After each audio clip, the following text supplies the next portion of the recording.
You ever just sit there, coffee in hand, morning, soft sky, not yet loud, and realize how heavy it feels to notice everything? Not in a dramatic, overwhelming kind of way. Just quietly, silently, like your brain won't stop picking up signals, like you're absorbing more than you're living. Someone walks into the room, and their energy shifts, and suddenly your own peace slips out through the cracks. A pause in someone's voice, a breath too long a text with no emoji, and you're already halfway into decoding a meaning that may not even exist. It's a strange kind of tired, the kind that doesn't come from physical work or sleepless nights. It comes from carrying too much information, from being alert, not because you want to, but because you forgot how not to be. You start out thinking it's growth, thinking your awareness is maturity, intelligence, even strength. But then you notice how heavy your thoughts have become, how your chest tightens during silence, how you no longer feel present, just mentally busy. This, my friend, is what happens when awareness crosses a line no one warned us about, when it stops being clarity and starts becoming surveillance. We weren't born this way. Hyper-awareness isn't our original design. It's something we built carefully, skillfully, after enough times of being blindsided. After the betrayal we didn't see coming. After the shift in someone's energy that felt like love withdrawing itself. After the moment we walked into a room and felt something was off. And it was. So we adapted. We tuned our nervous system to catch the tremors before the quake, to notice the signals before they became pain, and it worked. For a while. But now, we're left with a mind that never powers down. We're not just observing anymore. We're scanning, constantly. And that scanning, it feels like presence, but it isn't. It's hypervigilance disguised as self-awareness. It's emotional bracing, masquerading as wisdom. And while it may look calm on the surface inside, we're spinning, analyzing tone reading between lines, trying to stay ahead of a storm that might never come. And in that space, peace slowly starves. Because presence isn't about keeping up. It's about letting go. It's about being where you are not in the energy, or the tone, or the analysis, but in the breath, in the body, in the now. And yet, when we've practiced being on for so long, even stillness starts to feel suspicious. Even rest becomes another thing to perform. So let's pause here, you and I, and be honest, in a way no one else has dared to be with us. You're not broken. You're just tired. Not from feeling too much, but from tracking it all. You haven't failed at healing. You've just overworked the very muscle that helped you survive. Your awareness, your gift, your curse. And maybe, just maybe, the next step in your journey isn't to notice more. It's to notice less. To let your shoulders drop without scanning the room. To let someone's silence be silence. To let a moment pass without catching it, fixing it, naming it. This chapter isn't here to judge you for being sensitive. It's here to remind you you were never meant to live in analysis mode. You were meant to feel, to rest, to just be. And if you've forgotten how that's okay, you'll remember. Slowly, gently, together. Shall we keep going? You know that strange tension that settles in your body even when nothing's really wrong. You're not arguing with anyone. You're not running late. The sky is clear. The room is quiet. But still, there's a noise inside you. It hums beneath the surface, like a machine that forgot how to power down. And maybe you don't notice it at first. Maybe it blends into the rhythm of your day. But it's there, this quiet, invisible work your mind is always doing. Analyzing, predicting, checking the energy in the room, replaying old conversations to make sure you didn't miss something important. That's what it feels like when awareness stops being a gift and starts becoming a burden. At first, it seemed helpful, didn't it? This ability to pick up on subtle shifts. The way you noticed people's tone before their words. The way you learned to read the space between the sentences. It made you feel in control, safe, prepared. But what no one tells you is that too much awareness doesn't lead to more peace. It leads to more performance. Because now you don't just experience the moment. You audit it. You don't just speak. You double-check your tone, your timing, your volume. You don't just rest. You evaluate whether your rest is productive enough. You are everywhere in your own experience except inside it. There's a name for that feeling, even if we rarely speak it out loud. Inner surveillance.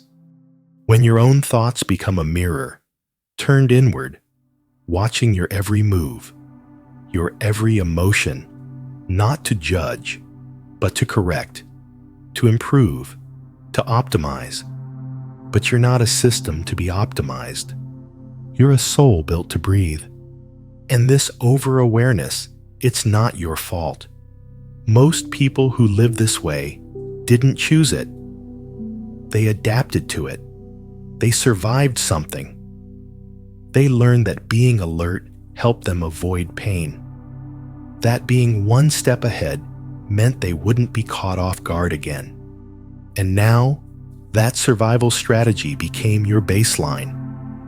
That muscle of monitoring never relaxed. Even when life calmed down, your nervous system never got the memo.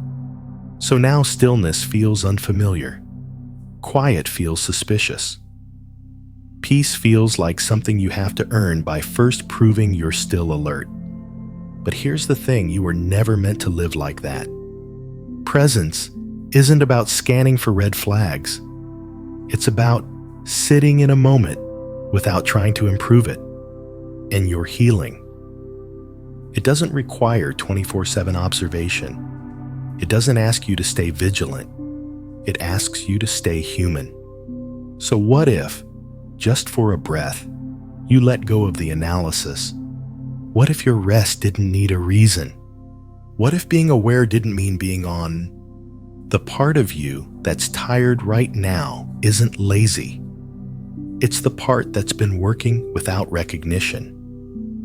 The emotional processor, the energetic radar, the one that holds space for everyone and everything, including your own swirling thoughts. That part deserves rest too. Not because you've earned it, but because you exist. And existing quietly, gently, without explanation is enough. There's a subtle shift that happens when you've been highly aware for too long, a shift most people miss even in themselves. It begins innocently. Maybe as a child, you picked up on moods no one talked about. Maybe you learned that silence carried messages louder than words. You became the one who could read a room, who noticed when something felt off. And you carried that skill like a secret gift. But with time, that gift grew heavy. Because now, you don't just notice the details, you identify with them. Awareness became more than a tool. It became your identity. You don't just observe life. You manage it quietly, constantly, carefully. You anticipate emotional weather, like a forecaster on call. You decode conversations mid-sentence. You track micro-expressions before someone even realizes what they're feeling. And you do it not because you want to, but because you don't know how to not do it anymore. This is the weight of being too tuned in. You're always adjusting. You don't say what you want to say. You say what you think they're ready to hear. You don't sit in joy. You scan the room to see if everyone else is okay first. You don't ask, "What do I feel?" until you've already asked, "How might they take this?" And slowly, almost invisibly, your awareness becomes your armor.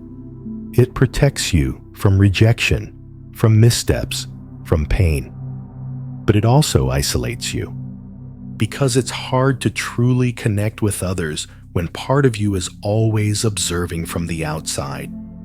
You're in the moment, but not of it. You're having a conversation, but also monitoring it. You're experiencing joy, but holding it at arm's length just in case.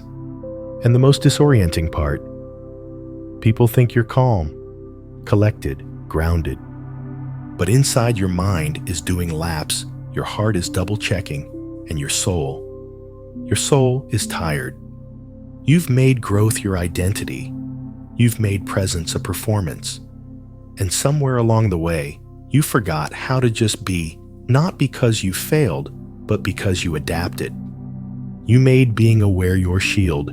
You made being precise your power.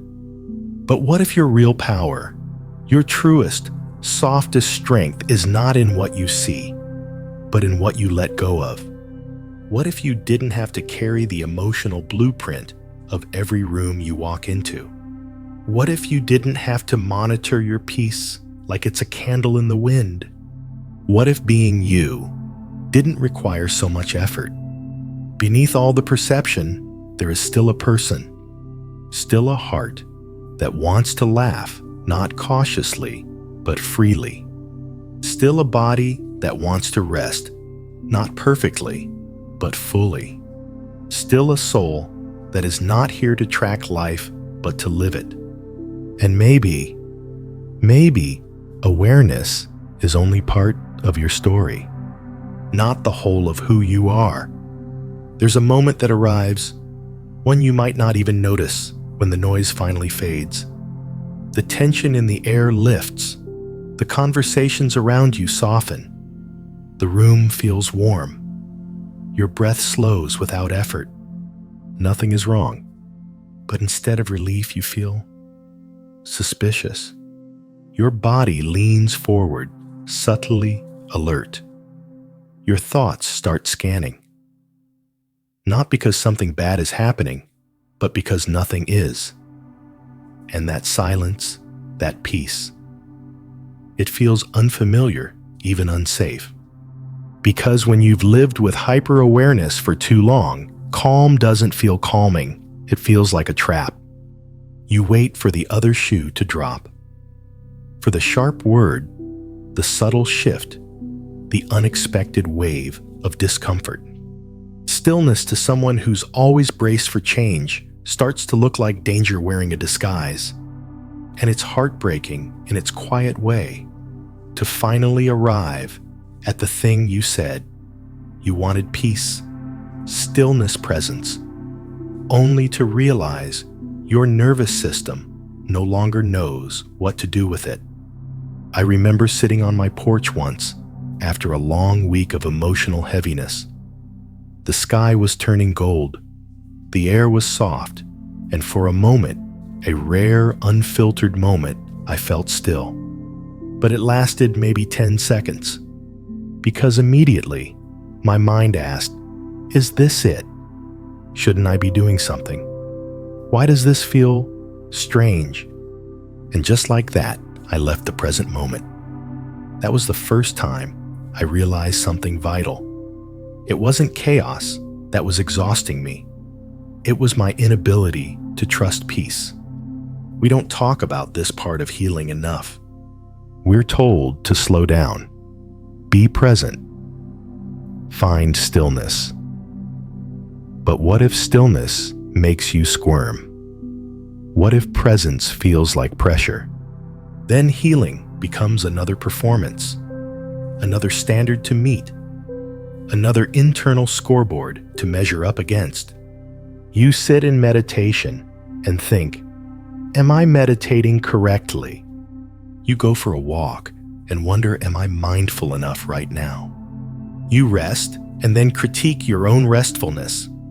It's exhausting because even your peace is being watched. But here's something I want to whisper to you. You don't need to earn stillness.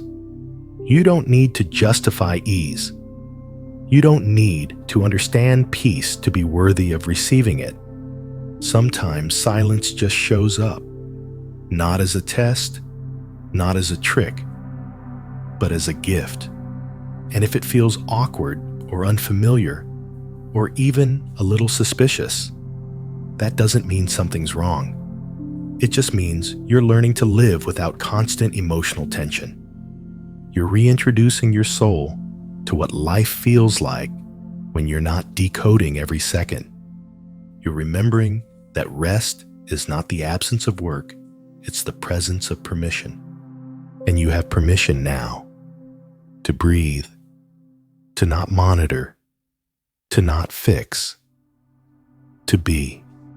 There's something we don't always admit, even to ourselves, that beneath all our self-awareness, beneath the growth and mindfulness and emotional fluency, is a quiet belief we're scared to say out loud.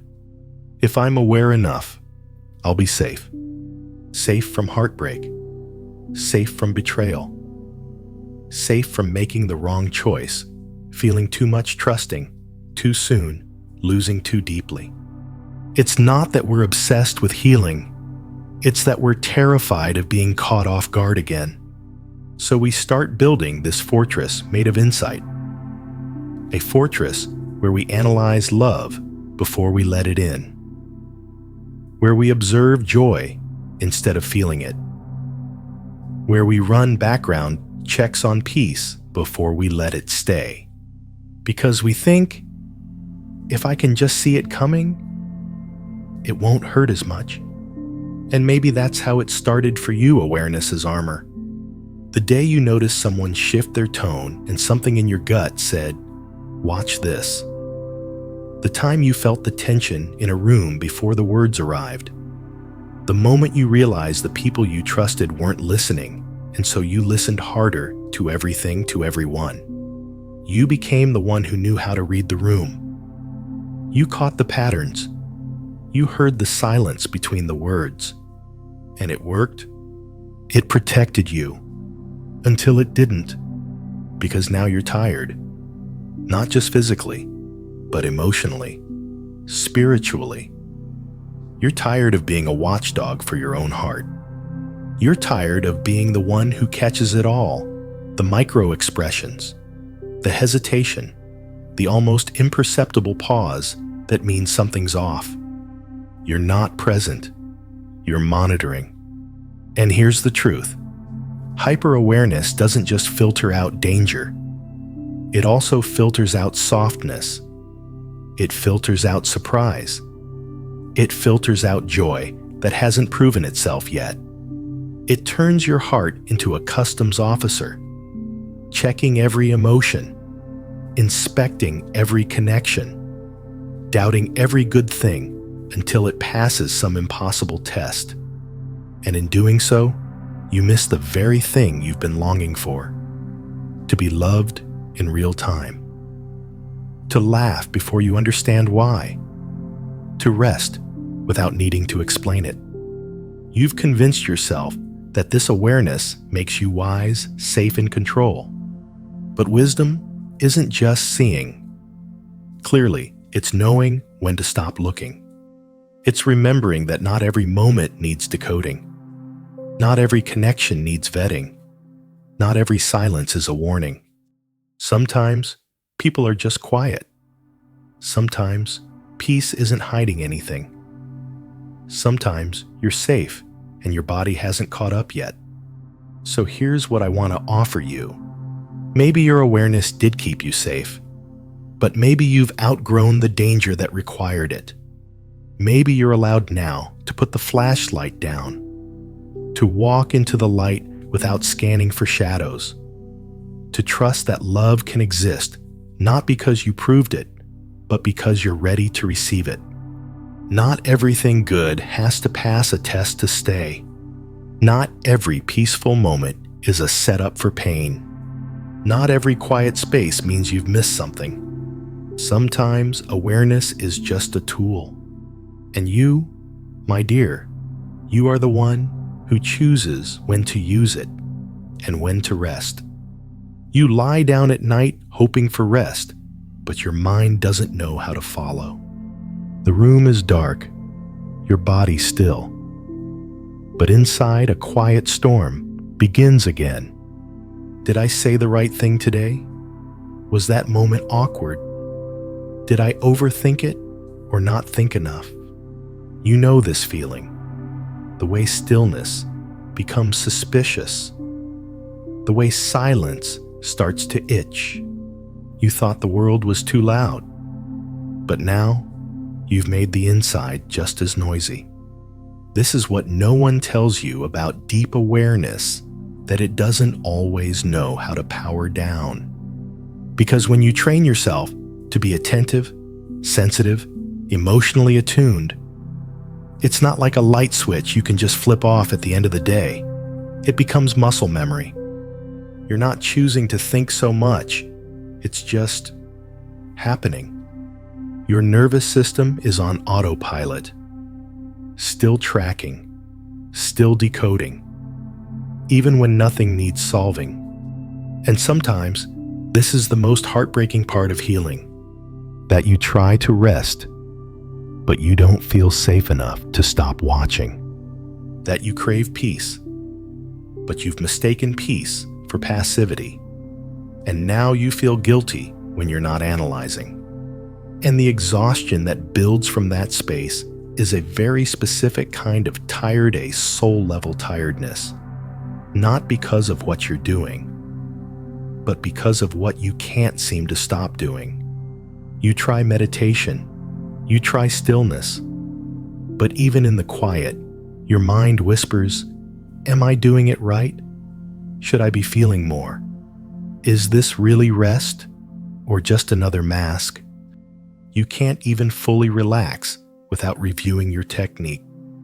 And here's the part that cuts deepest. You've made healing into a performance, not because you're fake, but because you've been taught that calm has to look a certain way to count. So now you judge your softness. You monitor your peace. You question your joy like it's too fragile to trust.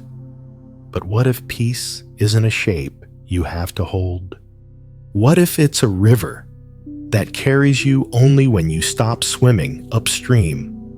What if stillness isn't something you master, but something you remember?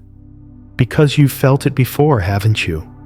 That moment, right before sleep as a child, when you weren't tracking your breath or your thoughts or your growth, you were just there, just tired, just present, just allowed to exist without needing to optimize the experience.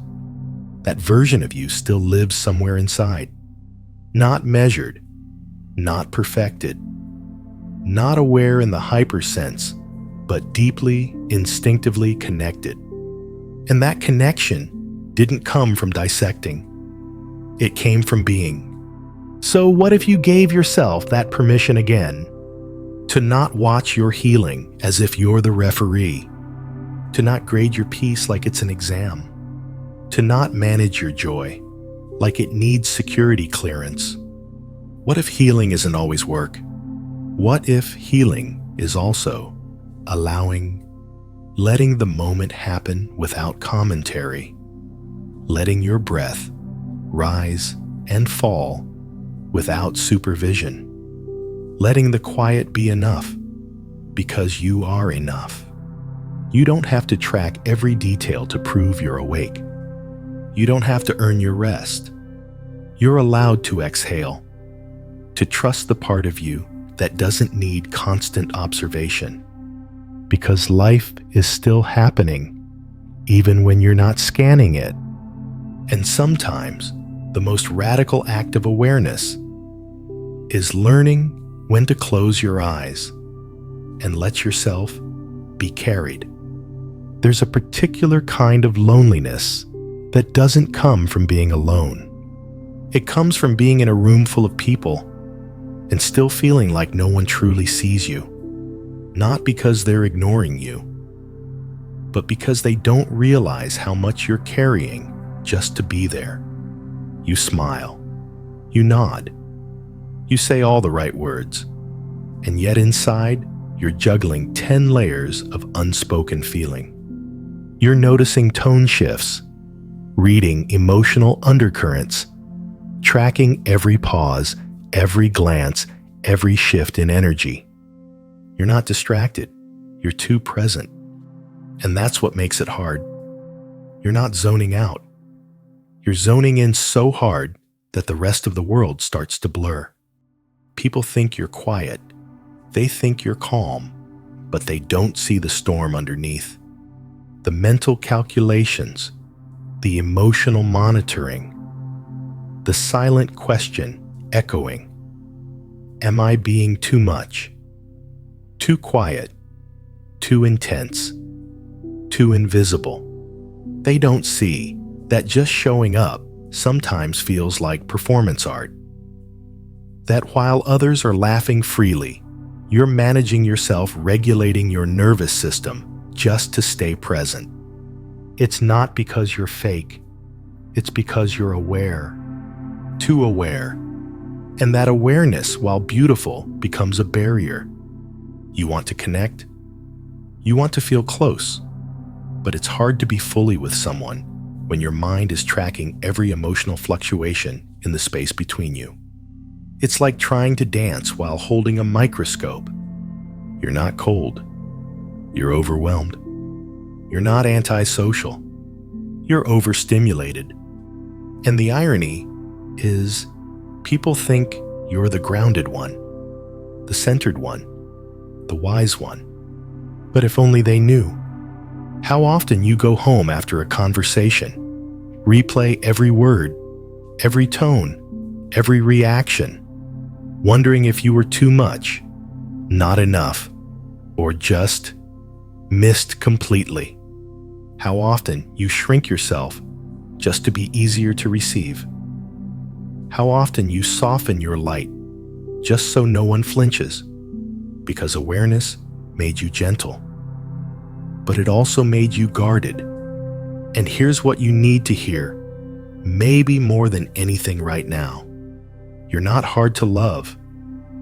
You're just hard to understand unless someone is willing to sit in the quiet with you long enough to really feel what you're not saying. And not everyone has that capacity. But that doesn't make you wrong. It makes you rare.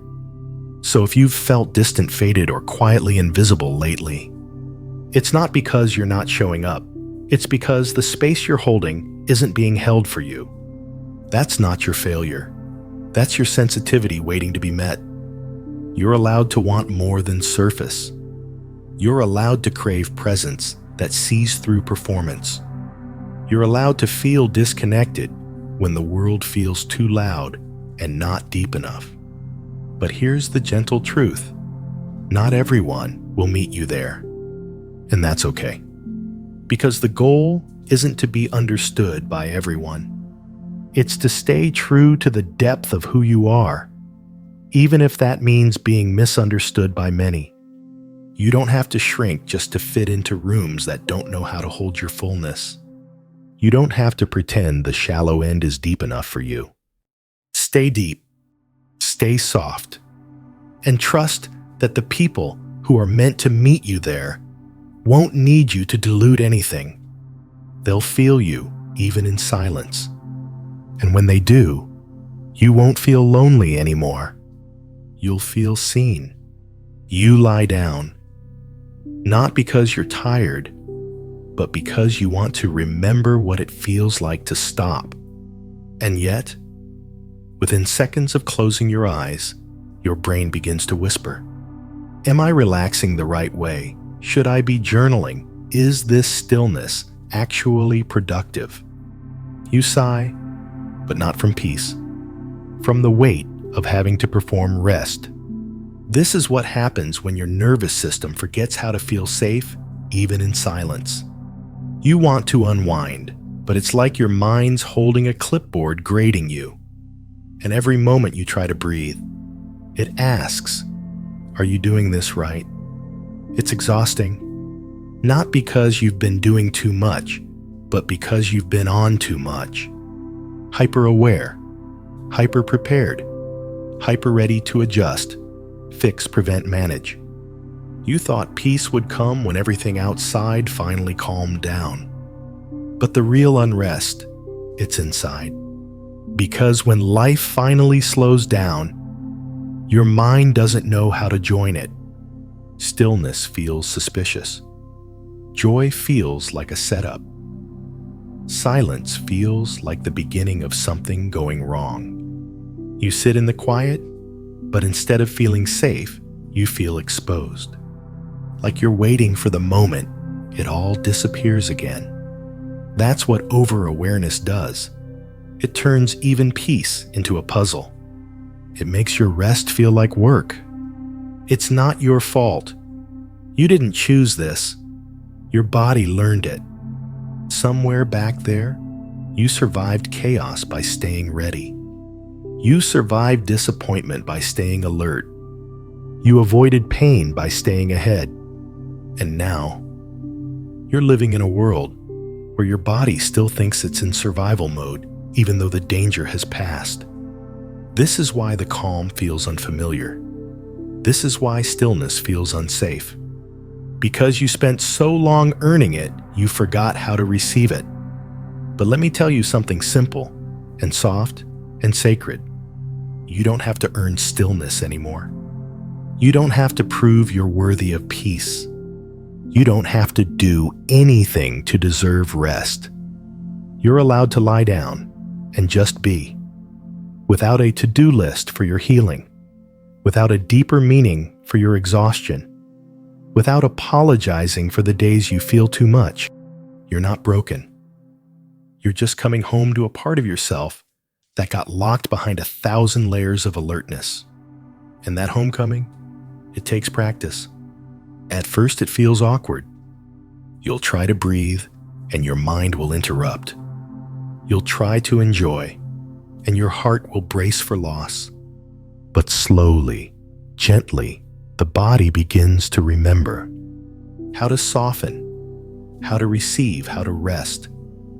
Not because it's time to recharge, but because you're worthy of a moment that asks nothing of you.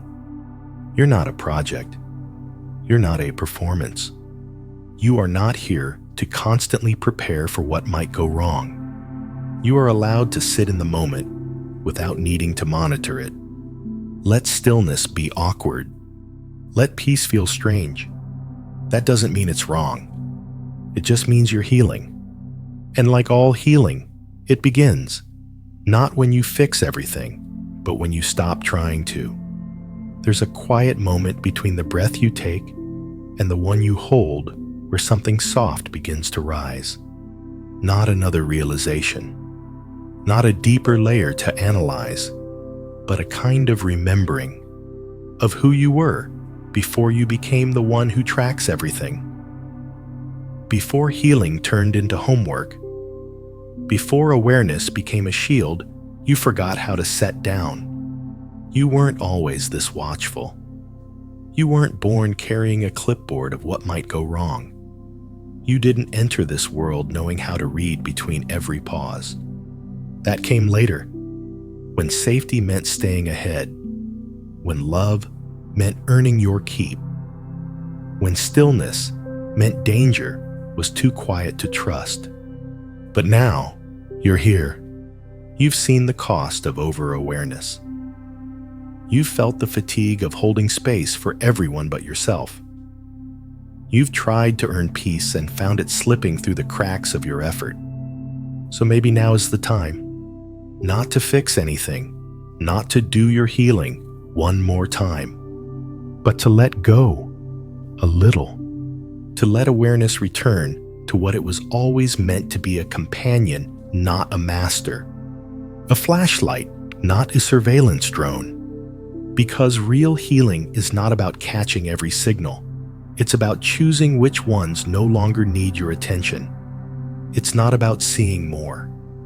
It's about seeing clearly that you don't have to follow every thread your mind offers you. Not every silence is a threat. Not every shift is about you. Not every feeling needs immediate dissection.